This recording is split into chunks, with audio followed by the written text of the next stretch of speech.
Putra angkat Ruben Onsu dan Sarwendah, Betran Peto ternyata sudah punya kekasih. Hal itu terungkap lewat video yang tayang di YouTube Sarwendah Official. Sosok gadis yang menjadi kekasih Betran Peto bernama Akila Zafira. Betran Peto bahkan sudah mengenalkan Akila kepada Sarwendah. Dipantau dari media sosial Instagramnya, Akila tampaknya bukan seorang public figure. Meski begitu, ia cukup dekat dengan dunia entertainment. Akila terlihat sempat menghadiri gala premier film Godaan Setan yang Terkutuk. Gadis kelahiran 2006 itu berteman baik dengan salah satu pemainnya yakni Jevan Natanio. Akila pun beberapa kali mengunggah potretnya ke Instagram.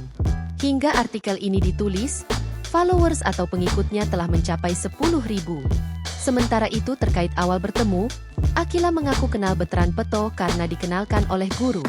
Akila pun blak-blakan kesan pertamanya terhadap Betran sempat buruk. Hal itu dipicu sikap Betran yang membatalkan janji secara mendadak. Betran Peto juga menyebut kalau Akila adalah gadis yang cantik. Download Tribun X sekarang, menghadirkan lokal menjadi Indonesia.